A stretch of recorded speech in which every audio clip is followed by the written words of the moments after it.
وأشهد أن محمدا عبده ورسوله أما بعد فإن خير الحديث كتاب الله وخير الهدي هدي محمد صلى الله عليه وسلم وشر الأمور محدثاتها وكل محدثة بدعة وكل بدعة ضلالة وكل ضلالة في النار. أعوذ بالله من الشيطان الرجيم. بسم الله الرحمن الرحيم. اتبعوا ما أنزل إليكم من ربكم ولا تتبعوا من دونه أولياء قليلا ما تذكرون. وقال عز من قائل فليحذر الذين يخالفون عن أمره أن تصيبهم فتنة أو يصيبهم عذاب أليم. وقال عز من قائل إنما كان قول المؤمنين إذا دعوا إلى الله ورسوله ليحكم بينهم أن يقولوا سمعنا وأطعنا وأولئك هم المفلحون. جماعت المسلمین سروا کے قابل قدر قابل احترام ذمہ داران اور اس عظیم الشان جامع مسجد اہل حدیث سروا کے امام و خطیب، اسی طرح سے اس گاؤں کے اس بستی کے قابل احترام بزرگوں، نوجوان ساتھیوں، اسی طرح سے اطراف و جوانب سے خصوصیت کے ساتھ محصلہ کی بستی سے اور جماعت المسلمین محصلہ کے ذمہ داران، احباب، نوجوانان اور تمام تر حاضرین و سامعین، عزیز بچوں، آج کے اس اجتماع میں، اس پروگرام میں آپ حضرات سے ملاقات کا شرف جو حاصل ہو رہا ہے، یہ اللہ تبارک و تعالیٰ کی طرف سے میرے لیے ایک سعادت ہے.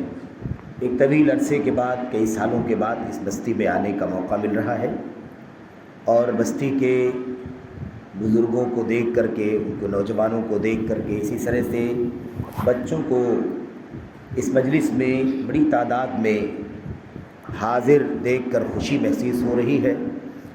اور اللہ تبارک و تعالیٰ سے اس موقع پر میں دعا کرتا ہوں کہ اللہ تبارک و تعالیٰ ہمیں اور آپ کو توفیق عطا فرمائے کہ ہم زیادہ سے زیادہ اللہ تبارک و تعالیٰ کے دین کو سیکھنے کے لیے، اسے سمجھنے کے لیے اور اسی طرح سے اسے اپنی زندگیوں میں برتنے کے لیے، عمل کرنے کے لیے دلچسپی دکھائیں، شوق دکھائیں اور اللہ تبارک و تعالیٰ ہماری ہر چھوٹی بڑی کوشش کو شرف قبولیت عطا فرمائے.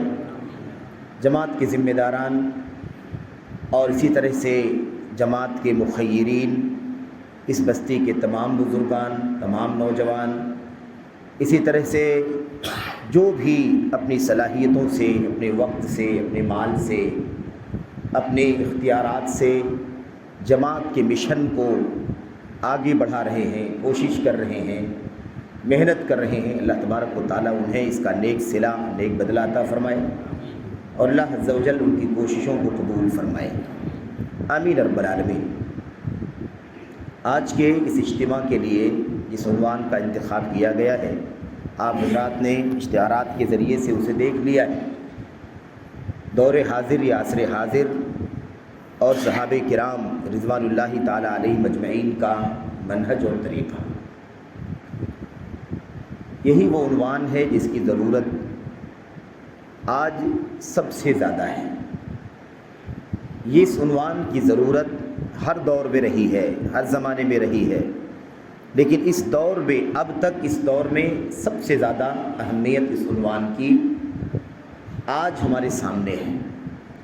اور جس طرح سے حالات آگے جائیں گے، اس عنوان کی، اس مضمون کی ضرورت اتنی ہی زیادہ بڑھتی چلی جائے گی. عہد رسالت سے، عہد صحابہ سے، عہد خیر القرون سے دور جس طرح سے دور ہوتا جائے گا، اس موضوع کی، اس عنوان کی ضرورت اتنی ہی زیادہ بڑھتی جائے گی.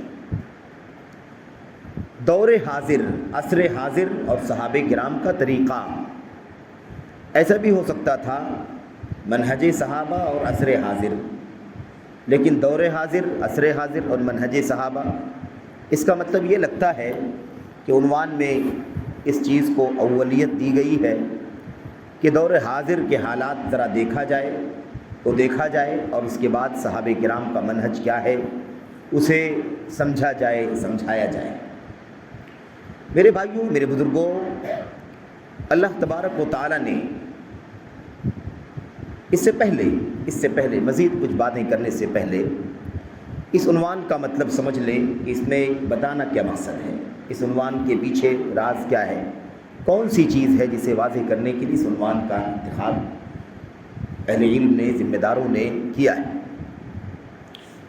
میرے بھائیوں، وہ عنوان اصل میں یہ ہے منہج صحابہ، یعنی صحابہ کا طریقہ۔ تو صحابہ کا طریقہ کس چیز میں؟ ایسے تو بہت سارے موضوع ہو سکتے ہیں۔ دعوت دینے میں صحابہ کرام کا طریقہ مثال کے طور پر ہے کہ نہیں؟ لوگوں سے بات چیت کرنے میں صحابہ کرام کا طریقہ، مخالفین کے پر رد کرنے میں صحابہ کرام کا طریقہ ہے نا۔ بہت ساری شکلیں ہو سکتی ہیں، بہت سارے پہلو ہو سکتے ہیں، لیکن اس عنوان میں جو بات آپ کے سامنے پیش کرنی ہے اور جس عنوان کا جو حاصل ہے وہ یہ ہے کہ آج دین اسلام کا چشمہ قرآن کریم ہمارے ساتھ موجود ہے۔ اللہ کے نبی محمد رسول اللہ صلی اللہ علیہ وسلم کی سنتیں، آپ کی حدیثیں الحمدللہ اس وقت ہمارے سامنے موجود بھی ہیں، اور پچھلے ادوار سے، پچھلے زمانوں سے بہت زیادہ مختلف شکل میں ہمارے سامنے موجود ہیں۔ اس معنی میں کہ پہلے احادیث کی تحقیق کا معاملہ اتنا زیادہ آسان نہیں تھا جتنا آج آسان ہے۔ الحمدللہ ماضی قریب میں امت کے علماء نے، علامہ البانی رحمۃ اللہ علیہ جیسی شخصیت نے، علامہ احمد شاکر جیسی شخصیت نے، اور دیگر بڑی لمبی فہرست ہے ایسے علماء کی، لیکن یہ وہ لوگ ہیں جو آسمان علم میں، آسمان تحقیق کے ستارے ہیں، جن کا نام آپ کے سامنے لیا گیا ہے۔ ان علماء نے، ان محققین نے احادیث رسول کو صحت اور ضعف کے اعتبار سے بہت ہی زیادہ الگ الگ کر کے، چھانٹ کر کے، تحقیق کر کے میرے بھائیوں امت کے سامنے پیش کر دیا ہے۔ بہت آسانی سے ایک طالب علم کسی بھی حدیث رسول تک پہنچ بھی سکتا ہے، اور حدیث رسول کے صحیح اور ضعیف ہونے کے حکم کو بھی جان سکتا ہے۔ اور اس کا مطلب یہ ہے کہ امت کے اندر دین کے حوالے سے جو بگاڑ کا ایک بہت بڑا سبب تھا، وہ سبب تقریباً ختم ہو جانا چاہیے۔ یعنی ضعیف احادیث کا چلن، موضوع احادیث کا چلن، بے سر پیر کی باتوں کا، بے اصل روایات کا چلن، ایسے ہی میرے بھائیوں بے سند باتیں جو اللہ کے نبی علیہ السلام کے حوالے سے بیان کر دی جا رہی تھیں، حضرات صحابہ کرام کے حوالے سے کسی بھی واقعے کو جوڑ دیا جاتا تھا، نقل کر دیا جاتا تھا وغیرہ، اور جس سے عقیدے بھی ثابت کیے جاتے تھے، جس سے عبادات بھی ثابت کی جاتی تھی، جس سے حلال و حرام بھی ثابت کیا جاتا تھا، ایسے ہی مختلف مسائل کا بھی جواب اس سے لیا جاتا تھا۔ تو اس میں بہت ساری گمراہیاں، بہت سارا خلل آ جایا کرتا تھا۔ الحمدللہ اس کام کی وجہ سے، اس کارنامے کی وجہ سے یہ مسئلہ بہت ہی زیادہ آسان ہو گیا ہے۔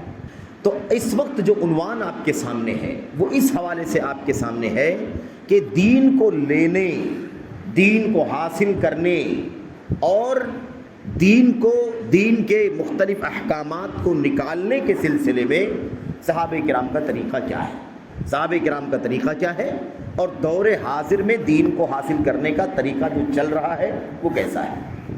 تو دور حاضر میں دین اسلام کو، شریعت کو حاصل کرنے لینے کے سلسلے میں دور حاضر میں کیا کچھ چل رہا ہے، اس کی کہاں تک گنجائش ہے، اس میں کیا اچھائیاں برائیاں ہیں، اور اس سلسلے میں صحابہ کرام کا طریقہ کیا تھا، یہ اصل میں عنوان کی نوعیت ہے جو آپ کے سامنے پیش کرنی ہے، اور یہی اس عنوان کا خلاصہ ہے۔ اور بھی پہلو ہو سکتے ہیں، لیکن جس پس منظر میں یہ عنوان ہے وہ یہی ہے۔ آئیے دیکھتے ہیں کہ اللہ تبارک و تعالیٰ کے دین کو حاصل کرنے کے حوالے سے آج ہمارے سماج میں، ہماری سوسائٹی میں، ہمارے ملک میں اور دنیا کے گوشے گوشے میں کیسے کیسے افکار، کیسے کیسے نظریات چل رہے ہیں، لوگ دین کے ساتھ کیسا تعامل کر رہے ہیں، دین کے ساتھ کیسا سلوک کر رہے ہیں، دین کے ساتھ ان کا رویہ کیسا ہے، یہ بھی دیکھیں، اور صحیح رویہ کیا ہونا چاہیے، دین اسلام کیسے حاصل کیا جائے، کہاں سے حاصل کیا جائے، کس انداز سے حاصل کیا جائے، کیسے دین ہونے کا فیصلہ کیا جائے کہ یہ مسئلہ دین کا ہے، یہ مسئلہ حلال کا ہے، یہ مسئلہ حرام کا ہے، اس مسئلے کی حیثیت شریعت میں جواز کی ہے، اس مسئلے کی حیثیت شریعت کے اندر مثال کے طور پر عدم جواز کی ہے۔ یہ ساری چیزیں ہم کہاں سے نکالیں، کیسے سمجھیں، اس سلسلے میں کافی کچھ اتھل پتھل ہے، کافی کچھ انحرافات ہیں، اور اس کی وجہ سے اس موضوع کی وضاحت کرنا بہت زیادہ ضروری ہو گیا۔ آپ دیکھیں کہ مثال کے طور پر موٹی موٹی جو باتیں ہیں وہ کیا ہیں، اس دور میں لوگوں کا رویہ کیسا بن گیا ہے۔ کئی ایک طبقات ہیں جو دین کو اپنے حساب سے لیتے ہیں۔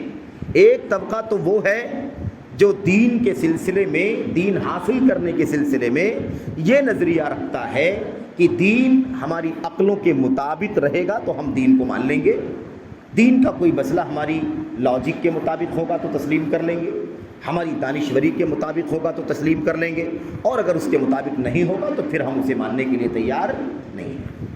کوئی کتنا بھی بڑا حوالہ دے گا لیکن ہم اسے مانیں گے نہیں، کیونکہ ہماری لاجک پر وہ چیز بیٹھنی چاہیے، ہماری عقل پر وہ چیز فٹ ہونی چاہیے، تب جا کر کے گویا کہ ایک نظریہ ایسا بھی اس دور میں پایا جاتا ہے جو دین کے سلسلے میں اپنی عقل کو راز سمجھتا ہے، بنیاد سمجھتا ہے، اسی کو کل سمجھتا ہے، اور اسی کو معیار سمجھ کر کے اسی کے مطابق اللہ تبارک و تعالیٰ کے دین کو پرکھتا ہے، اور اس کے بعد مطابق ہونے پر لیتا ہے اور مطابق نہ ہونے پر اسے رد کر دیتا ہے۔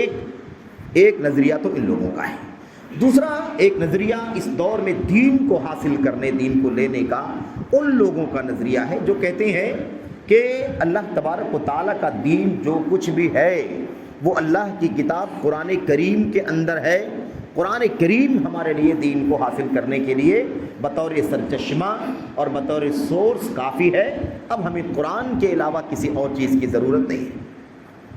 ہمیں سنت نہیں چاہیے، ہمیں حدیث نہیں چاہیے، اس میں صحیح کا مسئلہ ہے، اس میں ضعیف کا مسئلہ ہے، اس کے اندر بہت کچھ شبہات ہیں، اس میں یہ بھی مسئلہ ہے کہ پتہ نہیں یہ حدیثیں 200 سال کے بعد لکھی گئیں تو اس میں کیا کچھ صحیح نوٹ کر دی گئیں، کیا کچھ غلط نوٹ کر دی گئیں، کچھ گارنٹی، اس طرح کی باتیں کر کے یہ لوگ کہتے ہیں کہ ہمیں حدیث اور سنت کے چکر میں نہیں پڑنا ہے، ہمیں قرآن کریم سے دین کو لے لینا ہے، جو کچھ قرآن میں ہے ہمارے لیے کافی ہے۔ ایک نظریہ ان لوگوں کا۔ ایسی دین کو حاصل کرنے کے سلسلے میں ایک تیسرا یہ دور حاضر کی بات کر رہا ہوں میں، ماضی سے بھی ہے، دور حاضر میں بھی ایک طریقہ دین کو حاصل کرنے کا، دین کو لینے کا، حلال حرام جائز ناجائز عقیدہ عبادت معاملات میں یہ نظریہ رکھنے والوں کا ہے جو یہ سمجھتے ہیں کہ دین کا جو سورس ہے وہ یہ قرآن نہیں ہے، یہ سنت نہیں ہے، نہ یہ سنت ہے اور نہ یہ قرآن ہے اور نہ یہ احادیث کی روایت ہے، نہ احادیث کی سندیں ہیں، بلکہ دین کو حاصل کرنے کا راستہ اللہ تبارک و تعالیٰ سے براہ راست روایت کرنے کا ہے۔ سمجھ رہے ہیں؟ اللہ تبارک و تعالیٰ سے براہ راست اللہ تبارک و تعالیٰ کی طرف سے علم آئے گا اور اللہ تبارک و تعالیٰ کے بہت قریب ترین بندوں کے دل پر وہ اتر جائے گا، ان کی طبیعت میں آ جائے گا، ان کے دل میں آ جائے گا، ان کے اللہ تبارک و تعالیٰ ان کے کہہ لیجئے کہ روح میں، ان کے نفس میں اللہ تبارک و تعالیٰ دین کے حلال حرام جائز ناجائز کو ڈال دے گا اور اسی کے مطابق دین پر عمل کیا جائے گا۔ کیونکہ قرآن کریم کا مسئلہ اور سنت کا مسئلہ، حدیثوں کا مسئلہ جو ہے، اس سے جو کچھ حاصل ہوتا ہے یہ عام پبلک کے لیے ہے، یہ عوام الناس کے لیے ہے، یہ دین کا ظاہری حصہ ہے جس کو چھلکا کہا جاتا ہے، اور ہم لوگ بہت اونچے ہیں، ہم چھلکے والے لوگ نہیں ہیں بلکہ ہم مغز اور گودے والے لوگ ہیں۔ اس لیے ہمارا جو علم ہے یہ باطنی علم ہے، باطنی علم ہے، اللہ تبارک و تعالیٰ کی طرف سے ڈائریکٹ اس دل پر اترتا ہے اور ہم اسے حاصل کر لیتے ہیں۔ یہ ایک طبقہ ہے جو صوفیہ کا طبقہ کہلاتا ہے، ان کا نظریہ ہے کہ دین اور شریعت کو لینے کا، حاصل کرنے کا سورس یہی ہے۔ یہ تیسرا طبقہ ہے، چوتھا طبقہ ہے مثال کے طور پر۔ ایسے دین کو حاصل کرنے کے سلسلے میں ایک طبقہ ان لوگوں کا ہے جو سب کچھ مانتا ہے کہ قرآن ہے، اللہ تبارک و تعالیٰ کی طرف سے وہ دین کا سرچشمہ ہے، اللہ کے نبی صلی اللہ علیہ وسلم کی سنت ہے، آپ کی حدیثیں ہیں، یہ سب کچھ ہے، لیکن مسئلہ ہے کہ اس قرآن کو سمجھنے والے، اس سنت کو سمجھنے والے سب لوگ نہیں ہو سکتے۔ اس قرآن کو سمجھنے والے، اس سنت کو، حدیث کو سمجھنے والے ہر آدمی نہیں ہو سکتا ہے، ہر آدمی قرآن کو سمجھ نہیں سکتا، ہر آدمی حدیثوں کو سمجھ نہیں سکتا، اس سے علم حاصل نہیں کر سکتا، اس سے دین حاصل نہیں کر سکتا، اس سے حلال و حرام نہیں نکال سکتا، حلال و حرام سمجھ نہیں سکتا۔ اس لیے ہم سب لوگ قرآن سے، سنت سے، قرآن کو سمجھنے کی کوشش کریں، سنت کو سمجھنے کی کوشش کریں، یہ ہمارے بس کی چیز نہیں ہے۔ اس لیے انہوں نے اپنے دین کو اپنے پیشواؤں کے حوالے کر دیا ہے کہ ہمارے علماء نے، ہمارے بڑوں نے، ہمارے اماموں نے اور ہمارے مثال کے طور پر بڑی شخصیتوں نے، ہے نا، دین اسلام کو قرآن سے سنت سے سمجھ لیا ہے، اور اب جو کچھ سمجھ کر کے انہوں نے لکھ دیا، بول دیا، نوٹ کر دیا، بس ہمیں وہ پڑھنا ہے، وہ جاننا ہے۔ بقیہ ہم جو ہے ہم اس کے مکلف نہیں ہیں کہ قرآن میں کیا ہے، حدیث میں کیا ہے، ان جھنجھٹوں میں ہمیں پڑھنے کی کوئی ضرورت ہے ہی نہیں کہ قرآن کریم میں کیا آیت ہے، اور وہ قرآن کی جو آیت ہے وہ ہمارے امام نے، عالم نے جو بات کہی ہے اس کے مطابق ہے کہ موافق ہے کہ مخالف ہے، ہمیں اس سے کوئی لینا دینا نہیں ہے۔ اللہ کے نبی علیہ السلام کی حدیث میں کوئی بات آئی ہوئی ہے اور ہمارے امام نے جو دین سمجھ کر کے ہمیں بتلا دیا ہے، وہ دونوں چیزیں مطابق ہیں، موافق ہیں، یا دونوں میں کوئی تعارض اور ٹکراؤ ہے، ہمیں اس سے کوئی لینا دینا نہیں ہے۔ یہ طبقہ کن لوگوں کا ہے؟ یہ طبقہ ان لوگوں کا ہے جنہیں مقلدین کہا جاتا ہے۔ مقلدین کا طبقہ جنہوں نے چند ائمہ کو دین کے حوالے سے اپنا پیشوا بنا لیا اور پھر ان کی باتوں پر ہی وہ آنکھ بند کر کے عمل کرتے ہیں۔ وہ اس چیز کو اپنی ذمہ داری بالکل نہیں سمجھتے، بلکہ ناجائز سمجھتے ہیں کہ اب ہم امام کے قول، امام کے فعل، امام کی تقریر، امام کے فتوے، امام کے فیصلے کے علاوہ قرآن دیکھیں، حدیث دیکھیں، یہ ہمارا کوئی کام نہیں ہے، اور جو اس طرح کے چکروں میں پڑے گا وہ گمراہ ہو جائے۔ ایک طبقہ ان لوگوں کا بھی ہے۔ ایک طبقہ اور بھی ہے جن کو ہم روافظ کا شیعہ حضرات کا طبقہ کہتے ہیں۔ ان لوگوں کا کہنا یہ ہے کہ دین کا سورس، دین کا سرچشمہ جو ہے وہ آل بیت رسول ہیں، نبی کریم صلی اللہ علیہ وسلم کے گھر اور خاندان والے لوگ۔ آپ صلی اللہ علیہ وسلم کی بیٹی فاطمہ، آپ کے داماد چھوٹے حضرت علی بن ابی طالب، اور ایسے ہی حسن حسین، اور اس کے بعد انہی کی نسلیں، نیچے ان کی جو نسلیں ہیں نا، یہ ساری نسلیں جو ہیں نیچے، یہ سب کے سب یہی دین کا سرچشمہ ہے۔ آل بیت رسول سے جو کچھ ملے گا وہ دین ہے، اور بقیہ جو نبی کے دیگر ساتھی تھے، صحابہ تھے، اور دیگر رشتہ دار تھے، دیگر مثال کے طور پر داماد تھے آپ کے، یا مثال کے طور پر آپ کے سسر تھے، یا آپ کی اور بیٹیاں تھیں، ان کے شوہر تھے، یا مثال کے طور پر آپ کی دیگر بیویاں تھیں، ازواج مطہرات تھیں، ان سے کوئی لینا دینا ہمارا نہیں ہے، بلکہ دین جو ہے وہ آل بیت رسول سے آتا ہے۔ اور اس کے لیے سب ان لوگوں نے مختلف انداز کی باتیں، جھوٹی سچی، سب تیار کر رکھی ہیں کہ آل بیت رسول سے جو باتیں ملیں گی تم کو بالکل سچی ہوں گی، تمہیں آل بیت رسول کی پیروی کرنی چاہیے، تمہیں آل بیت رسول کی پیروی کرنی چاہیے، آل بیت رسول حق پر ہیں، تم جس کی بھی پیروی کر لو گے حق پر رہو گے اور ہدایت پر رہو گے، اور نتیجہ تمہارا، انجام تمہارا جنت ہوگا۔ یہ اس طرح کے کئی ایک طبقے چل رہے ہیں، اور بھی طبقے ہو سکتے ہیں۔ یہ چند طبقے جو ہیں جو دین کو حاصل کرنے کے سلسلے میں اس وقت موجود ہیں۔ اب سوال یہ ہے کہ یہ تو دور حاضر کے افکار رکھنے والے طبقے ہیں جو دین کو حاصل کرنے، دین کے مسائل کو سیکھنے کے لیے یہ نظریات رکھتے ہیں۔ ہمیں یہ دیکھنا ہے کہ نبی کریم صلی اللہ علیہ وسلم کے صحابہ کا طریقہ کیا تھا، آخر یہی موضوع کیوں چنا گیا کہ صحابہ کا منہج کیا تھا؟ یہ سوال پیدا ہوتا ہے کہ نہیں ہوتا ہے؟ اور کیوں نہیں، یہ کیوں نہیں امام صاحب نے عنوان رکھا کہ نبی کریم صلی اللہ علیہ وسلم کے آل بیت کا منہج کیا تھا، آل بیت کا، آپ کے خاندان والوں کا منہج کیا تھا؟ یہ عنوان میں کیوں نہیں رکھا گیا؟ دور حاضر اور آل بیت رسول کا منہج یہ کیوں نہیں رکھا گیا؟ تابعین کا نام کیوں نہیں لیا گیا؟ یہ کیوں نہیں کہا گیا ائمہ اربعہ کا منہج کیا ہے؟ یہ کیوں نہیں کہا گیا محدثین کا منہج کیا ہے؟ آخر صحابہ کرام ہی کا انتخاب کیوں کیا گیا؟ یہ بہت اہم سوال ہے، اور اس سوال کو اور اس کے جواب کو بہت اچھی طرح سے سننا بھی ضروری ہے، اور بہت اچھی طرح سے اسے ازبر کر لینا ضروری ہے۔ وجہ یہ ہے میرے بھائیوں کہ اللہ کے نبی صلی اللہ علیہ وسلم کا جیسے اللہ تبارک و تعالیٰ نے انتخاب کیا ہے نا، چنا ہے، استفا کیا ہے، منتخب کیا ہے، سلیکٹ کیا ہے، ایسے ہی نبی کریم صلی اللہ علیہ وسلم کے صحابہ کو بھی سلیکٹ کیا گیا ہے۔ صحابہ کرام رضوان اللہ تعالیٰ علیہم اجمعین کو آپ یا ہم یا کوئی بھی یہ نہ سمجھے کہ یہ بائی چانس نبی کریم صلی اللہ علیہ وسلم کے ساتھی بن گئے، کیونکہ اسی زمانے میں پیدا ہو گئے تو اللہ کے نبی کے ساتھی بن گئے، ہم پیدا ہو گئے ہوتے تو ہم نبی کے صحابہ بن گئے ہوتے۔ یہ تو چانس کی بات ہے، بس اللہ تعالیٰ کی مرضی۔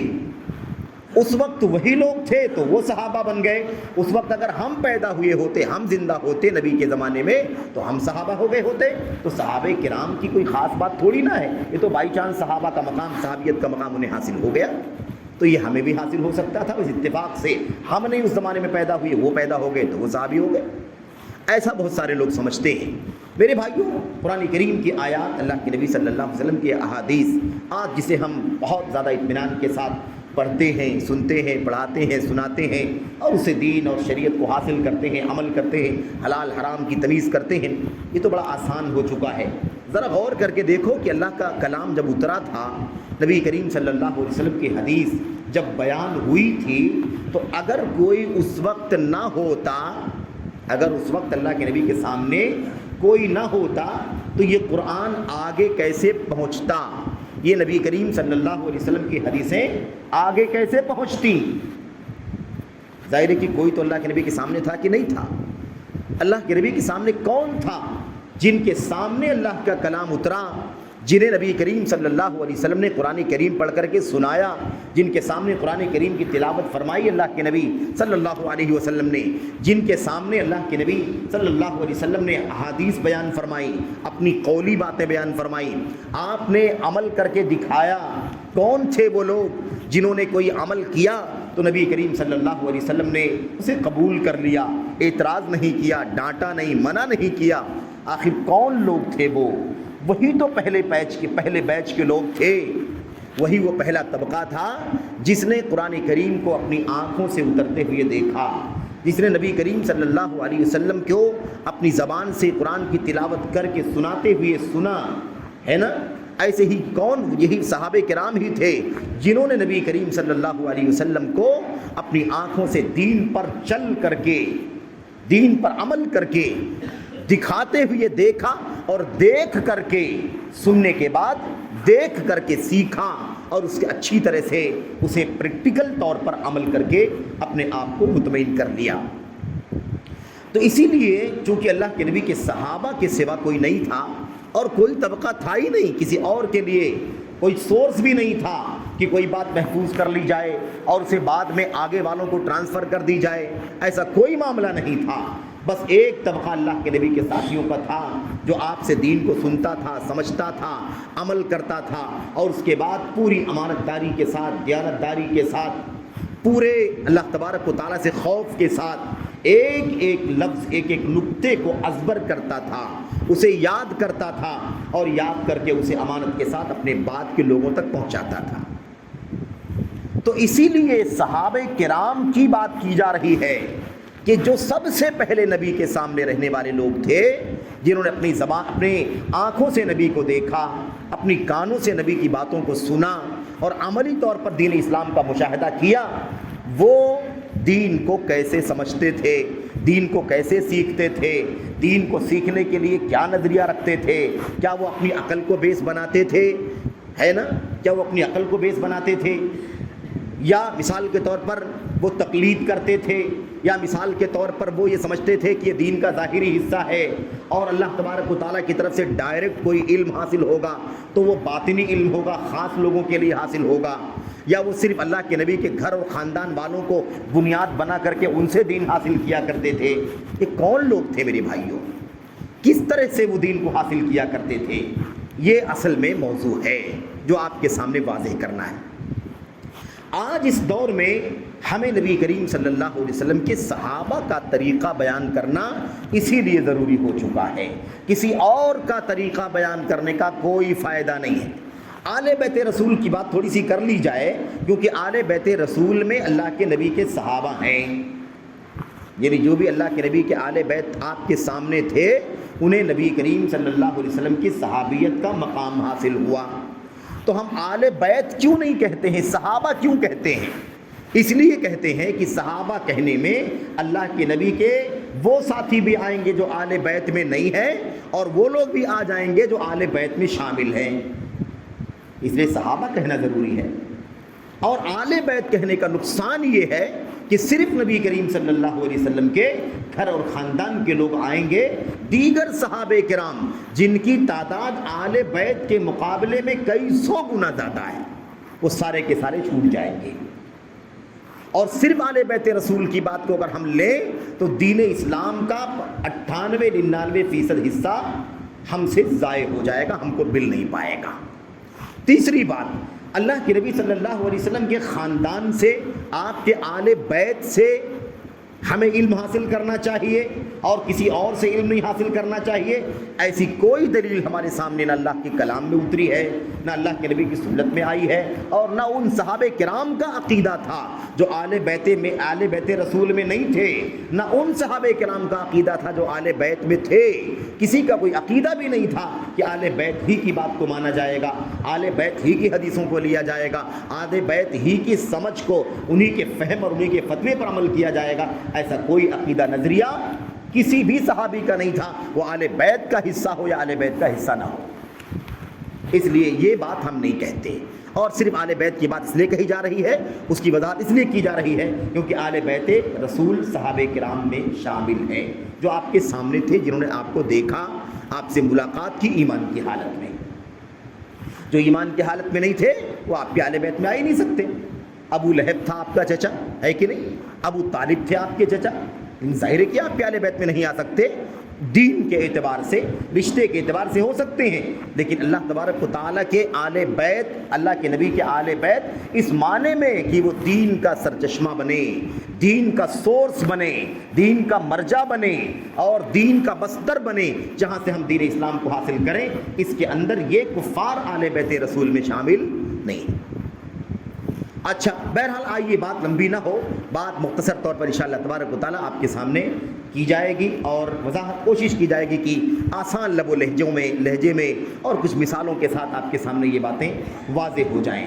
ایسے تو باتیں بہت ساری ہیں، صحابہ کرام کا طریقہ دین کو سیکھنے کے سلسلے میں کیسا تھا، اس حوالے سے بہت ساری باتیں ہیں، وہ 10-20 پوائنٹ میں ہو سکتی ہیں، لیکن ہو سکتا ہے میں آپ کے سامنے 2-4 باتیں 6 باتیں آپ کے سامنے رکھوں گا، اور اللہ سے دعا بھی کروں گا کہ اللہ تبارک و تعالی ہمیں اور آپ کو اس دنیا کے اندر اس وقت اپنے وطن میں جو بہت سارے فرقے ہیں، بہت سارے احزاب ہیں، بہت ساری ٹولیاں ہیں، بہت ساری جماعتیں ہیں، بہت سارے دھڑے ہیں جو مختلف انداز سے دین اسلام کو حاصل کرنے کا طریقہ بنائے ہوئے ہیں، ان لوگوں کو اللہ تبارک و تعالی سمجھ کی توفیق عطا فرمائے، اور ہم اہل سنت کو، ہم اہل الحدیث کو، ہم سلفیوں کو اللہ تبارک و تعالی اس باریکی کو سمجھ کر کے مضبوطی سے اس پر قائم رہنے کی توفیق عطا فرمائے، کیونکہ ہمارے بچے بہک رہے ہیں، ہمارے بچے عقلانیوں کی طرف جا رہے ہیں، ہمارے بچے رافضیت کی طرف جا رہے ہیں، ہمارے بچے آل بیت رسول کے جھانسے میں بھی آ رہے ہیں، ہمارے بچے سنت کا انکار کر کے قرآن کریم کافی ہے یہ نظریہ رکھنے والوں کا بھی ساتھ دے رہے ہیں۔ ایسے بہت سارے فتنے پھیلے ہوئے ہیں، تو دور حاضر تو یہ ہے، یہ کیا ہے؟ یہ دور حاضر ہے، یہ دور حاضر کے طریقے ہیں۔ نبی کریم صلی اللہ علیہ وسلم کے صحابہ کرام کا طریقہ کیا تھا، اس سلسلے میں ہمارے سامنے چند آیات ہیں، چند حدیث ہیں، چند نمونے ہیں، مثالیں ہیں۔ مثال کے طور پر میں کچھ باتیں آپ کے سامنے عرض کروں گا۔ قرآن کریم کی ایک آیت میں نے آپ کے سامنے پڑھی ہے، اللہ تبارک و تعالیٰ اس کے اندر ارشاد فرماتا ہے، انما كان قول المؤمنين اذا دعوا الى الله ورسوله ليحكم بينهم ان يقولوا سمعنا واطعنا واولئك هم المفلحون۔ اللہ تبارک و تعالیٰ فرماتا ہے مومنوں کا طریقہ یہ ہونا چاہیے، مومنوں کا طریقہ یہ ہونا چاہیے۔ کون سے مومن ہیں بھائی؟ جب یہ قرآن اترا تھا، یہ آیت اتری تھی، تو مومن کون تھے دنیا میں؟ صحابہ کے سوا کوئی مومن تھا؟ اب آج ہم بھی اس حکم کے اندر شامل ہیں، اور اب قیامت تک آنے والے سارے مومن اس آیت میں شامل، اس سے انکار نہیں ہے۔ لیکن جب آیت کریمہ اتری تھی، جن کو یہ مخاطب کر کے کہا گیا کہ مومنوں کی ذمہ داری یہ ہے کہ مومنین جب انہیں اللہ تبارک و تعالیٰ کی طرف سے بلایا جائے، جب انہیں دعوت دی جائے کہ آؤ اے ایمان والو آؤ، تاکہ اللہ تبارک و تعالیٰ تمہارے درمیان فیصلہ فرما دے، تمہارے اختلافی مسائل کا فیصلہ کر دے، تاکہ اللہ کے نبی محمد رسول اللہ صلی اللہ علیہ وسلم تمہارے درمیان فیصلہ فرما دے۔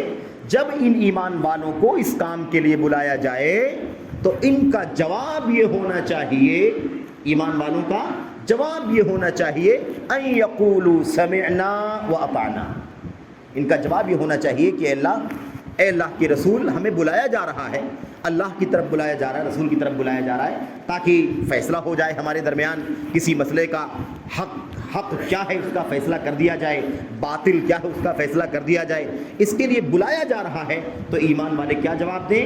سمعنا واطعنا، ہم نے اللہ کے نبی کی بات سن لی، ہم نے اللہ کے نبی کی بات کو مان لیا، ہم نے اللہ کے کلام کو سن لیا، ہم نے اللہ کے کلام کو مان لیا۔ وَأُولَٰئِكَ هُمُ الْمُفْلِحُونَ، جن کا یہ طریقہ ہے، جن کا یہ منہج ہے، جن کا یہ راستہ ہے، جو اس طریقے پر چلتے ہیں، یہی لوگ فلاح پانے والے ہیں، کامیاب ہونے والے ہیں۔ یہ آیت کریمہ ہمیں ایک منہج بتلا رہی ہے، صحابہ کرام کا منہج، صحابہ کرام کا منہج۔ اچھا، آیت کریمہ میں صحابہ کرام کا رویہ نہیں معلوم پڑ رہا ہے، صحابہ کرام کو اللہ نے کون سا منہج سکھایا، اس بات کا حکم دیا، وہ پتہ چل رہا ہے، اور اس پر عمل صحابہ کرام نے کتنا کیا، اس کے لیے تو پورا خزانہ ہے سنت کا، شریعت کا۔ آپ کو 10-20 نہیں بلکہ سینکڑوں ہزاروں مثالیں مل جائیں گی۔ تو ایمان والوں کا یعنی صحابہ کرام کو چاہیے، سب سے پہلے صحابہ کرام کو چاہیے کہ وہ اللہ تبارک و تعالیٰ کی بلاوے پر، اس کے رسول کے بلاوے پر، تاکہ ان کے درمیان فیصلہ کر دے، وہ فوراً تیار ہو جائیں اور کہیں، کیا کہیں، ہم نے سن لیا اور ہم نے مان لیا۔ یہ لوگ کامیاب ہونے والے ہیں۔ یہ پیغام ہے۔ اس پیغام سے ہمیں یہ معلوم پڑا کہ صحابہ کرام کا منہج یہ تھا کہ اللہ تبارک و تعالیٰ اور اس کے رسول صلی اللہ علیہ وسلم کو وہ دین اسلام لینے، دین اسلام سمجھنے، سیکھنے، اپنے مسائل کے اختلاف کا حل کروانے، اپنے مسائل کا فیصلہ کروانے کے سلسلے میں سورس سمجھتے تھے، مرجع سمجھتے تھے۔ ہمیں یہ پیغام ملتا ہے صحابہ کرام کے عمل سے، ہمیں اس آیت کریمہ سے یہ منہج ملتا ہے کہ صحابہ کرام کو یہ اللہ تبارک و تعالیٰ نے حکم دیا کہ وہ اللہ اس کے رسول کے فیصلے کو اپنے مسائل کا مکمل دائرہ سمجھیں۔ اس کو علماء نے ایسے لکھا ہے، الاقتصار علی الشریعۃ الاسلامیہ، مسائل کا حل، دین کے مسائل کا حل کہاں سے لیا جائے گا؟ صرف اور صرف اللہ تبارک و تعالیٰ کی شریعت سے لیا جائے گا، اور کوئی سورس نہیں رہے گا اس کا۔ شریعت اسلامیہ، اب شریعت اسلامیہ کیا ہے؟ اللہ کی شریعت ہے کیا جہاں سے لیا جائے گا؟ اس میں صاف صاف کہہ دیا گیا، کیا کہہ دیا گیا؟ الی اللہ ورسولہ، اذا دعوا الی اللہ ورسولہ، جب انہیں اللہ کی طرف بلایا جائے، اس کے رسول کی طرف بلایا جائے، لیحکم بینہم، تاکہ ان کے درمیان فیصلہ ہو جائے۔ تو حکم اور فیصلہ کس کا چلے گا؟ شریعت کا، اللہ تبارک و تعالیٰ کا فیصلہ، اس کے رسول محمد رسول اللہ صلی اللہ علیہ وسلم کا فیصلہ۔ اب آپ سوچیں گے صحابہ کا نام کیوں نہیں لے رہے ہیں؟ آج تو ہم کہتے ہیں نا، اللہ کا کلام، نبی کا فرمان، صحابہ کرام کا اسوہ، صحابہ کرام کا طریقہ، اللہ کے نبی کی صحابہ کی فہم، ان کا منہج، کیونکہ ہم اللہ کے نبی صلی اللہ علیہ وسلم کے صحابہ کو اللہ نے کون سا منہج سکھایا، اسی کی تو بات کر رہے ہیں۔ یہاں سے وہ منہج مل رہا ہے صحابہ کرام کا، تو انہی آیات کی وجہ سے تو ہم قرآن کے ساتھ، سنت کے ساتھ ان صحابہ کرام کے فہم کو بھی لازم کر رہے ہیں۔ اسی لیے کہہ رہے ہیں کیونکہ سمعنا و اطعنا کہنے والے لوگ ہیں۔ یہ کون لوگ ہیں؟ سمعنا و اطعنا، حکم الہی آ گیا، حکم رسول آ گیا، تو اب یہ چوں چرا نہیں کرتے، اپنے مسائل کو صرف اور صرف اللہ تبارک و تعالیٰ اور اس کے رسول کے فیصلے سے لیتے ہیں، اس کے علاوہ اس سے باہر وہ نہیں نکلتے۔ تو ایک منہج صحابہ کرام کا ہمیں کیا معلوم پڑا؟ وہ یہ معلوم پڑا میرے بھائیوں کہ ہمیں صرف اور صرف اکتفا کرنا چاہیے دین کے احکام و مسائل کے لیے اللہ تبارک و تعالیٰ کی شریعت پر، اور اللہ کی شریعت اللہ کا کلام ہے، اللہ کے نبی کا فرمان ہے۔ ٹھیک ہے، یہ ایک بات معلوم پڑ گئی ہمیں۔ اب اگر آپ اس چیز کو لیں اور اٹھا کر کے دور حاضر کے جو طریقے چل رہے ہیں دین اور شریعت کو حاصل کرنے کے، اس پر فٹ کر کے دیکھیں تو یہ سارے طریقے آپ کو اللہ کے کلام کی اس آیت کریمہ کے خلاف ملیں گے۔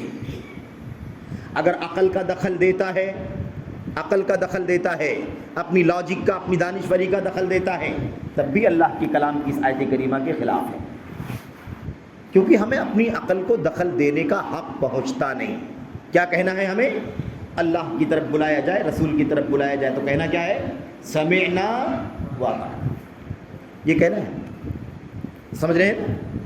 اب یہ کام کرنے والے تو بہت سارے لوگ ہیں، اپنی عقل کا، اپنی دانشوری کا، اپنی لاجک کا، اپنے دماغ کا، اپنی ذہانت کا، اپنے ٹیلنٹ کا، اپنی جینیس ہونے کا، کافی لوگ اس کے اندر عمل دخل کرتے ہیں دین اسلام کے اندر۔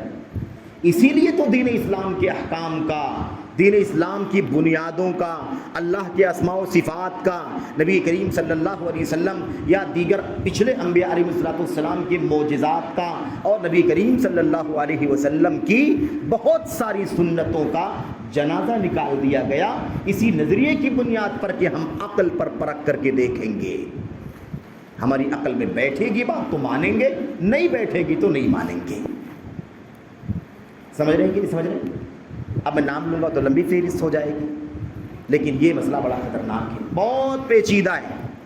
آج ہمارے بیچ میں یہ نظریہ سب سے زیادہ خطرناک ہے، اس سے خطرناک نظریہ کوئی نہیں ہے۔ آج جو دنگے دیکھنے میں آ رہے ہیں، فسادات دیکھنے میں آ رہے ہیں، مار دھاڑ دیکھنے میں آ رہے ہیں، یا ایسے ہی مثال کے طور پر جہاد کے نام پر آتنک دیکھنے کو مل رہا ہے، یہ اسی کا نتیجہ ہے کہ انہوں نے دین کو اللہ کے نبی کے صحابہ کے منہج سے نہیں سمجھا، دین کی آیات کو، اللہ کے نبی کی سنتوں کو اپنی عقل سے سمجھا، اور اس کا نتیجہ یہ نکلا کہ آج یہ تلوار ہتھیار لے کر کے یہاں وہاں بھاگ رہے ہیں، مسلم حکمرانوں کو بھی قتل کرنا چاہتے ہیں۔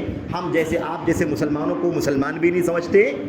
ان کا یہ کہنا ہے کہ ایسے لوگ جو ہیں نا، یہ صرف اور صرف دیکھنے میں مسلمان ہیں، حقیقت میں ان کے یہاں اسلام موجود نہیں ہے۔ کیوں؟ اس لیے کہ ان کا نظریہ الگ ہے۔ اب انہوں نے قرآن کی آیات کو، حدیث کو ویسے نہیں سمجھا جیسے اللہ کے نبی کے صحابہ سمجھا کرتے تھے۔ اگر وہ سمجھتے نبی کے صحابہ کی طرح سے، منہج صحابہ کی روشنی میں سمجھتے، تو یہ تلوار ہتھیار دنگا فساد نہیں کرتے۔ سمجھ رہے ہیں نا؟ ایسے ہی مثال کے طور پر اگر وہ اس نقطے کو سمجھتے کہ فیصلہ دین اسلام، شریعت اسلامیہ سے ہی ہمیں دین کے احکام مسائل کو اللہ کی شریعت کے دائرے میں رہ کر کے لینا ہے، اور جیسے نبی کے صحابہ کو اللہ کا حکم ہو رہا ہے، نبی کا حکم ہو رہا ہے، ویسے ہی ہمیں بھی سمجھنا ہے، تو یہ بقیہ لوگ بھی نہیں آتے، یہ تقلید کی راہ بھی نہیں کھلتی، یہ رافضیت کا طریقہ بھی نہیں آتا، یا مثال کے طور پر حدیث کے انکار کرنے کا مسئلہ نہیں آتا۔ اب جو لوگ قرآن کی بات کرتے ہیں کہ قرآن سے دین لے لو، سنت کی ضرورت نہیں ہے، میرے بھائیوں سوال یہ پیدا ہوتا ہے کہ قرآن کریم کو مانتے ہیں اور اللہ کے نبی کی سنتوں کو نہیں مانتے ہیں۔ اگر قرآن کو مانتے ہیں تو سنت کو ماننا ایک دم مست اور ضروری ہے، کیونکہ قرآن مانتے ہیں تو قرآن اللہ تبارک و تعالیٰ کا کلام جگہ جگہ کہتا ہے کہ میرے نبی نے جو کچھ کہا ہے وہ تمہیں ماننا ہوگا، میرے نبی کی اطاعت کرنی ہوگی۔ اطیعوا اللہ واطیعوا الرسول، اتبعوا الرسول النبی الامی الذی الی آخر الآیہ۔ رسول کریم صلی اللہ علیہ وسلم کی اطاعت کرنا، اتباع کرنا، آپ کا کہاں ماننا، یہ اللہ کے کلام میں بیان کیا گیا ہے۔ تو اب جو لوگ یہ بات کہتے ہیں کہ ہمیں قرآن کافی ہے، سنت کی ضرورت نہیں ہے، آپ بتائیے وہ قرآن کے ماننے والے بنیں گے؟ وہ قرآن کے بھی ماننے والے نہیں ہیں۔ جو سنت کو نہیں مانتے وہ قرآن کو بھی نہیں مانتے، کیونکہ قرآن ہی کہتا ہے کہ نبی کی سنت کو ماننا ہے۔ تو خیر، کہنے کا مطلب یہ ہے کہ یہ صحابہ کرام کا منہج ہے اور یہ لوگوں کا، آج کے دور کے لوگوں کا منہج ہے۔ ایسے ہی دوسری موٹی بات ہمیں کیا سمجھنی ہے کہ شریعت اسلامیہ، دین کے کسی بھی مسئلے میں اختلاف ہو جائے، جھگڑا ہو جائے، تنازع ہو جائے، ہے نا، عبادت عقیدے کا مسئلہ ہو، ایمان کا مسئلہ ہو، عبادات کا مسئلہ ہو، حلال و حرام کا مسئلہ ہو، کھانے پینے، کاروبار، تجارت، بزنس، حکومت، سیاست، نظام زندگی کا مسئلہ ہو، کوئی بھی مسئلہ ہو، ہر مسئلے میں ہمیں اپنے جھگڑے کے لیے ہمیں اپنے جھگڑے کا مقدمہ کہاں لے کر کے جانا ہے؟ ہمیں اپنے جھگڑے کا مقدمہ کہاں لے کے جانا ہے؟ صرف اور صرف اللہ کی کتاب کی طرف، اس کے نبی محمد الرسول اللہ صلی اللہ علیہ وسلم کی طرف، جب تک وہ زندہ تھے، اور جب وفات پا گئے تو آپ صلی اللہ علیہ وسلم کی سنت و سیرت کی طرف، آپ کی احادیث کی طرف لے کر کے جانا ہے۔ سمجھ رہے ہیں؟ یہ اللہ تبارک و تعالیٰ کا حکم ہے، اس کے نبی صلی اللہ علیہ وسلم کا حکم ہے کہ ہمیں اپنے اختلافی مسائل کا حل کہاں سے تلاش کرنا ہے؟ اللہ کی کتاب سے، اس کے رسول صلی اللہ علیہ وسلم کے حکم اور آپ کے فیصلے سے۔ یہی منہج صحابہ کرام کا بھی تھا۔ یہی منہج کس کا تھا؟ صحابہ کرام کا بھی تھا۔ آپ اگر مثال دیکھنا چاہیں، مثال کے طور پر، تو اللہ کے نبی صلی اللہ علیہ وسلم کی زندگی میں بھی بعض مسائل میں اختلاف ہو گیا۔ اللہ کے نبی کی وفات کے بعد تو خیر کئی ایک مسائل میں اختلاف ہوا، لیکن وہ اختلاف ہوا اور نبی کے فیصلے کی طرف جانے کے بعد ہی وہ اختلاف ختم بھی ہو گیا. لیکن اگر اس طرف نہیں جاتے تو اختلاف ختم نہیں ہوتا. اگر تصوف کا راستہ اختیار کرتے تب بھی ختم نہیں ہوتا. اگر عقل کا راستہ اختیار کرتے تب بھی ختم نہیں ہوتا. اگر مثال کے طور پر آل بیت رسول کا نام لیتے تب بھی یہ اختلاف ختم نہیں ہوتا. کوئی بھی راستہ، کوئی بھی تھیوری استعمال کرتے تو اختلاف ختم نہیں ہوتا. اختلاف ختم کرنے کہاں سے ہوا؟ جب لوگوں نے رجوع کیا نبی کریم صلی اللہ علیہ وسلم کی سنتوں کی طرف، اللہ کے کلام کی طرف، نبی کی سنت کی طرف. مسئلہ ختم ہو گیا. میرے بھائیوں، کتنے واقعات آپ کو اللہ کے نبی کے صحابہ کے، اللہ کے نبی کی جیتے جی صحابہ کرام کے درمیان ملیں گے. صحابہ کرام کا اختلاف ہو گیا، صحابہ کرام کا اختلاف ہو گیا. کیا کریں؟ نبی کریم صلی اللہ علیہ وسلم نے ان کے بیچ میں فیصلہ فرما دیا. یہ صحیح ہے، یہ غلط ہے، یا دونوں غلط ہیں یا دونوں صحیح ہیں. اللہ کے نبی صلی اللہ علیہ وسلم نے فیصلہ فرما دیا. بہت ساری مثالیں، میں چاہتا ہوں کہ چند نکات آپ کے سامنے آ جائیں جو نکات ہیں. بقیہ مثالیں تو بہت ساری ہیں اور اس میں بہت وقت چلا جائے گا. ٹھیک ہے، ایسے ہی صحابہ کرام کا منہج، ایک منہج یہ بھی تھا، یہ بھی ہے، رہا اللہ کے نبی صلی اللہ علیہ وسلم کے صحابہ کا، کہ وہ کبھی بھی اپنی زندگیوں میں، اپنی پوری عہد صحابہ میں کبھی بھی وہ اپنی عقل کو شریعت پر مقدم نہیں کرتے تھے. اپنی عقل کو شریعت پر مقدم نہیں کرتے تھے. اچھا، میں آپ کو یہ بھی بتاؤں کہ شریعت کو عقل کو شریعت پر مقدم کر بھی نہیں سکتے. اپنی عقلوں کو شریعت پر مقدم نہیں کر سکتے. آپ سوچیں کہ عقل آگے رہے شریعت نیچے رہے، ایسا پاسبل ہی نہیں ہے. اس لیے کہ شریعت کے تمام مسائل کو ہماری عقلیں کور کر لیں، ادراک کر لیں، ایسا ضروری نہیں. بہت سارے مسائل میں آپ کو ایسا ملے گا. مثال کے طور پر نبی کریم صلی اللہ علیہ وسلم کی یہی حدیث آپ دیکھ لیجئے. ہم موزے پر مسح کرتے ہیں کہ نہیں کرتے ہیں؟ حضرت علی بن ابی طالب فرماتے ہیں، لو کان الدین بالرأی لکان مسح اسفل الخف اولا من مسح اعلی. بیان کرتے ہیں کہ اگر دین کا معاملہ عقل کی بیس پر ہوتا، لوگوں کی رائے کی بنیاد پر ہوتا، عقل کی بنیاد پر ہوتا، لوگوں کے ٹیلنٹ کی بنیاد پر ہوتا، تو موزے کے اوپر مسح کرنے کے بجائے موزے کے نیچے مسح کرنا زیادہ بہتر ہوتا اور زیادہ مناسب ہوتا. لیکن ہم لوگ مسح کہاں کرتے ہیں؟ نیچے کرتے ہیں کہ اوپر کرتے ہیں؟ ہم مسح اوپر کرتے ہیں، جبکہ گندگی، دھول، مٹی زیادہ اوپر لگتی ہے کہ نیچے لگتی ہے؟ ہم نیچے والے حصے کو بچانے کے لیے ہی تو چپل پہنتے، جوتے پہنتے، موزہ پہنتے. لیکن مسح کرنے کے لیے کہا گیا کہ اوپر مسح کرنا ہے. اسی لیے عقل ہماری، میرے بھائیوں، شریعت اسلامیہ کے احکام پر حاکم نہیں بن سکتی. اوپر رہے ہماری عقل، نیچے رہے شریعت، ایسا ممکن نہیں ہے. کیونکہ شریعت اتری ہے اللہ تبارک و تعالیٰ کی طرف سے. ساری چیزوں کا ادراک اور میرے بھائیوں احاطہ ہماری عقلیں کر لیں، ایسا ممکن نہیں ہے. مناسبت سے ایک واقعہ میں آپ کے سامنے پیش کروں اور اس سے بھی واضح ہوگا. ایک نمونہ پیش کروں آپ کے سامنے، اور ایک مصلحت کے پیش نظر، ایک مقصد کے پیش نظر یہ بات میں آپ کے سامنے پیش کر رہا ہوں، ورنہ مثالوں سے گریز کر رہا تھا تاکہ وقت بچے. میرے بھائیوں، سن 150 ہجری میں امام ابو حنیفہ رحمۃ اللہ علیہ کی وفات ہوئی ہے کہ نہیں؟ اور 2 سال پہلے 148 ہجری میں حضرت امام جعفر صادق رحمۃ اللہ علیہ کی وفات ہوئی ہے. دونوں ایک زمانے کے ہیں. وفات میں 2 سال کا فرق ہے. پیدائش تقریباً قریب ہے، یا غالباً دونوں کی پیدائش سن 80 ہجری میں ہوئی، یعنی ایک ہی زمانہ ہے دونوں کا. حضرت امام ابو حنیفہ رحمۃ اللہ علیہ کے بارے میں یہ معروف تھا، مشہور تھا کہ وہ امام و اہل الرائے، اپنی رائے سے، اپنی عقل سے مسائل میں اپنی عقل کا استعمال کر کے وہ فیصلے کیا کرتے تھے. اس طرح سے امام ابو حنیفہ رحمۃ اللہ علیہ کا چرچا تھا، اور اسی لیے بہت زیادہ ذہین، فطین، بہت جینیس اور بڑے عقل مند مانے جاتے تھے. وہ صاحب الرائے مانے جاتے تھے. امام جعفر صادق رحمۃ اللہ علیہ کے پاس ایک مرتبہ امام ابو حنیفہ رحمۃ اللہ علیہ کو ان کے ایک دوست اور ساتھی جو امام جعفر صادق کو بھی جانتے تھے، لے کر کے امام جعفر صادق کی خدمت میں آئے. اور اس واقعے کو امام ابن خلکان نے اپنی کتاب وفیات الاعیان میں نقل کیا ہے۔ وفیات الاعیان سیرت کی لمبی کتاب ہے کئی جلدوں میں ابن خلکان کی، تو انہوں نے اس واقعے کو اپنی کتاب میں نقل کیا، اور بھی مورخین نے نقل کیا ہے۔ یہ بطور مثال ابن خلکان کی کتاب آپ کے سامنے پیش کی گئی۔ ہوا کیا میرے بھائیوں؟ ہوا یہ کہ جب ان کو لے کر کے آئے تو مجلس میں بیٹھے تو تعارف کرایا کہ یہ ہمارے بھائی ابو حنیفہ نعمان بن ثابت ہیں، کوفہ کے ہیں یہ۔ تو امام جعفر صادق نے جیسے ہی نام سنا نعمان بن ثابت ابو حنیفہ، تو چونکہ چرچا تھا، ملاقات نہیں ہوئی تھی، سامنا نہیں ہوا تھا، تو امام جعفر صادق نے کہا آپ ہی وہ ابو حنیفہ ہیں، امام جو نعمان بن ثابت جو امام اہل رائے مانے جاتے ہیں۔ سنا ہے کہ آپ اپنی عقلوں کا کافی استعمال کرتے ہیں، دین کے احکام اور مسائل کا استنباط کرنے میں اپنی عقل کو بہت زیادہ چلاتے ہیں، مثال کے طور پر ایسا میں نے سنا وہ آپ ہی ہیں۔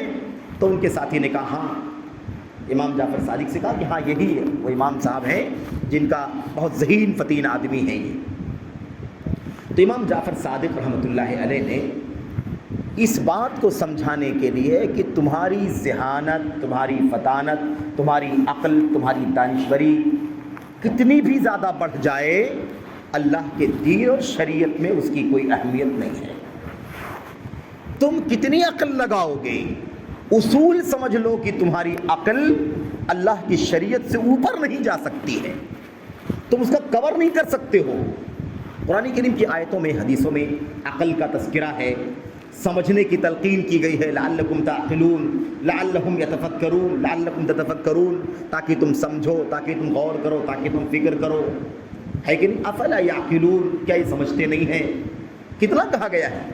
تو یہ تو ہے کہ عقل کا استعمال کرنا ہے، لیکن عقل کو استعمال کر کے، عقل کی مدد سے اللہ کے دین کو سمجھنا ہے۔ عقل کا استعمال کر کے، اس نعمت کا استعمال کر کے دین کو سمجھنے کی کوشش کرنا ہے۔ یہ نہیں ہے کہ اپنی عقل کو اللہ کی شریعت پر حاکم بنا دیا جائے، اس کی گنجائش نہیں ہے۔ رہے گی شریعت ہی اوپر، سمجھ میں آ جائے تو الحمدللہ، اور سمجھ میں نہ آئے تو ہمیں عمل کرنا ہے اللہ کے دین پر، کیونکہ عقل ناقص ہے اور وحی اللہ تبارک و تعالیٰ کی طرف سے ہے، تو کیسے ایک ناقص اتنے کا مقابلہ کر سکتے؟ اس لیے کوئی ضروری نہیں ہے کہ ہر بات ہماری سمجھ میں آ ہی جائے، آ جائے الحمدللہ، نہ آئے تبھی کوئی بات نہیں۔ تو امام جعفر صادق نے کہا کہ اچھا نعمان صاحب یہ بتائیے، ابو حنیفہ رحمۃ اللہ علیہ سے کہا یہ بتائیے کہ آپ بہت عقل کا استعمال کرتے ہیں، میرے ایک دو سوال کا آپ جواب دیجئے، دیکھتے ہیں آپ کتنے ذہین آدمی ہیں اور کتنی دانشور ہیں، کتنی اپنی عقل کا استعمال کر لیتے ہیں، آپ کو امام اہل رائے کہا جاتا ہے، تو بتائیے۔ تو ایک دو مثالیں جو انہوں نے کہا تھا، کئی ایک مثالیں تھیں لیکن ایک دو مثالیں میں آپ کے سامنے پیش کرتا ہوں۔ امام صاحب سے انہوں نے کہا کہ یہ بتائیے کہ اگر یہ بتائیے کہ روزے کا درجہ بڑا ہے یا نماز کا درجہ بڑا ہے؟ روزے کا مقام بڑا ہے یا نماز کا مقام بڑا ہے؟ کوئی بھی مسلمان یہ نہیں کہے گا کہ نماز کا درجہ چھوٹا ہے، روزے کا درجہ بڑا ہے۔ ہر مسلمان کہے گا نماز اونچی ہے، فرائض سب ہیں، ارکان تو نماز بھی ہے، روزہ بھی ہے، لیکن نماز روزے میں اگر موازنہ کرنا ہو تو اس میں کوئی شک نہیں ہے کہ روزے کا درجہ نماز کے بعد ہے، اور نماز کا درجہ سب سے اونچا ہے۔ کلمہ توحید کے بعد اللہ تبارک و تعالیٰ کے لیے نماز پڑھنا۔ انہوں نے کہا بالکل نماز کا درجہ اونچا ہے۔ تو کہا اچھا ٹھیک ہے، نماز کا درجہ اونچا ہے، تو یہ بتائیے، کچھ بچے بھی یہاں بیٹھے ہیں، شاید بات مناسب بھی نہ ہو، خواتین کے حوالے سے انہوں نے کہا کہ یہ بتائیے کہ جب وہ ایام میں ہوتی ہیں تو اللہ تبارک و تعالیٰ نے انہیں یہ حکم دیا ہے کہ نماز جتنے دنوں تک ایام میں رہیں معاف ہیں، ان ایام میں نماز نہیں پڑھنا ہے اور بعد میں بھی نماز کو قضا بھی نہیں کرنا ہے، لیکن ایام جتنے دنوں تک عورتوں کے رہیں اتنے دنوں تک روزہ تو نہیں رکھنا ہے، لیکن بعد میں اس کی قضا کرنا ہے۔ تو آپ بتائیے امام صاحب، آپ بہت عقل کا استعمال کرتے ہیں، رائے کا استعمال کرتے ہیں شریعت میں، یہ بتائیے کہ نماز کا درجہ اگر اونچا ہے تو اللہ نے حائضہ مطلب ماہواری مہینے والی ایام والی عورت سے نماز کو ایک دم معاف کر دیا ہے، نہ ابھی پڑھنا ہے نہ بعد میں قضا کرنا ہے۔ اور روزے کے بارے میں کہا ابھی تو نہیں رکھنا ہے لیکن بعد میں اس کی قضا کرنا ہے. تو یہ بتائیے کہ روزہ زیادہ اہم ہے کہ نماز زیادہ اہم ہے؟ امام صاحب خاموش ہو گئے. اب اس سے مطلب واضح ہو گیا نا کہ شریعت ہماری عقل کی بنیاد پر نہیں ہے. اگر وہ زیادہ اہم ہے تو اللہ تبارک و تعالیٰ نے نماز معاف کیوں کر دیا؟ سمجھ رہے ہیں کہ نہیں سمجھ رہے ہیں؟ امام صاحب خاموش، کوئی جواب نہیں تھا ان کے پاس، چپ رہے، خاموش رہے. اچھا کہا ٹھیک ہے، تو پوزیٹیو مثال تھی، پوزیٹیو سوال تھا. ایک منفی سوال کر لیتے ہیں آپ سے، اس کا جواب آپ دے دیجئے. ٹھیک ہے پوچھئے، کیا پوچھتے ہیں؟ کہا یہ بتائیے کہ قتل جیسا گناہ زیادہ بڑا ہے یا زناکاری بدکاری جیسا گناہ؟ منفی مطلب جرم، گناہ، وہ عمل نیکی کا تھا اور یہ عمل گناہ کا ہے. یہ بتائیے کہ قتل کا جرم بڑا ہے یا زناکاری کا جرم بڑا ہے؟ تو جان چلی جائے تو بہت بڑی چیز ہے کہ نہیں؟ جان ہے.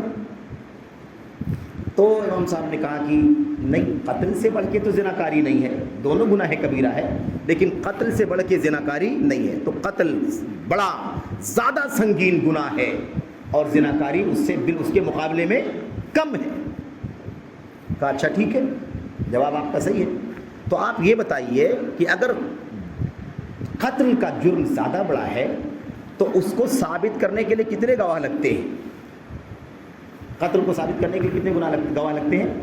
2 گواہ ہے کہ نہیں؟ شاہد عادل، 2 گواہ بیان کر دے کہ فلاں نے فلاں قتل کیا ہے، عدالت فیصلہ کر دے گی اسے قتل کر دو، اسے کیا کرو؟ قتل کر دو. اور زنا ثابت کرنے کے لیے کتنے گواہ لگتے ہیں؟ زناکاری ثابت کرنے کے لیے 4 گواہ لگتے ہیں. تو زناکاری بڑا گناہ ہے یا قتل بڑا گناہ ہے؟ نہیں بولو، ہے کہ نہیں؟ امام صاحب خاموش ہو گئے.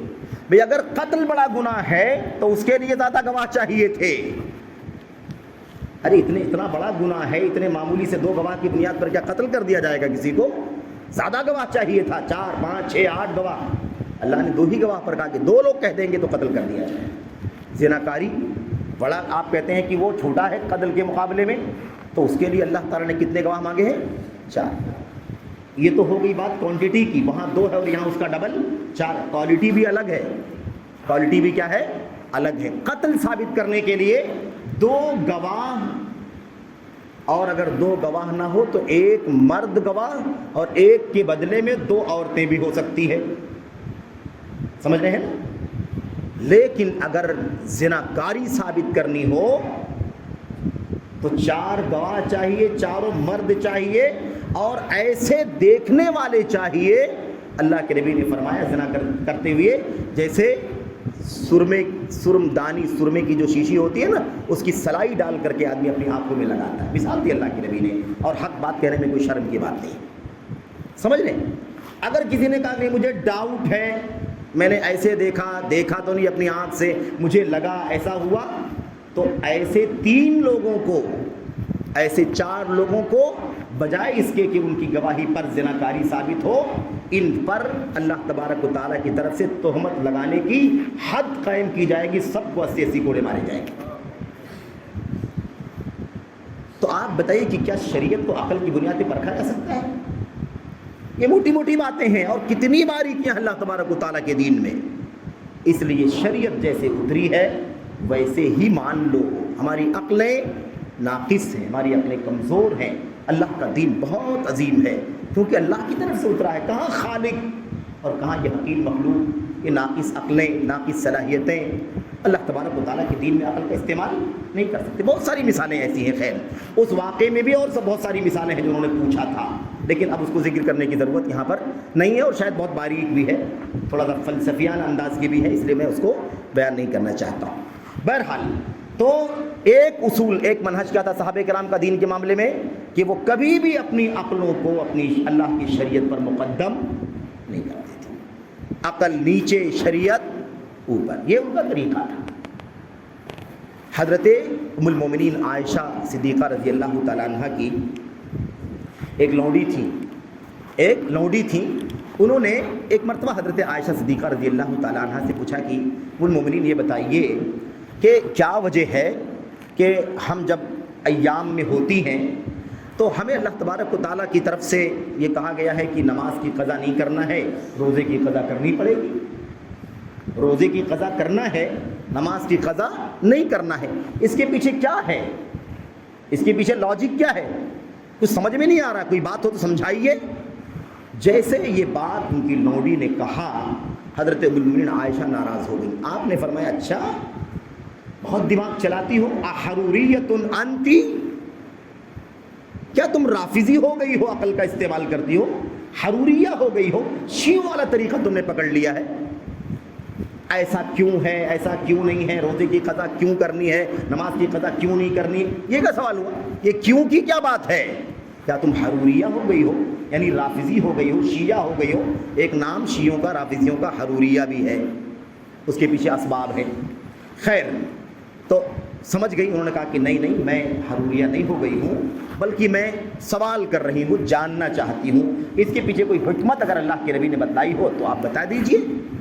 ام المؤمنین نے اس کا جواب کیا دیا تھا؟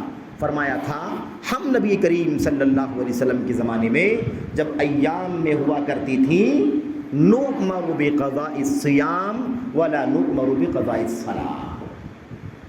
اتنی سی بات جان لو، دماغ چلاؤ مت زیادہ بلا وجہ۔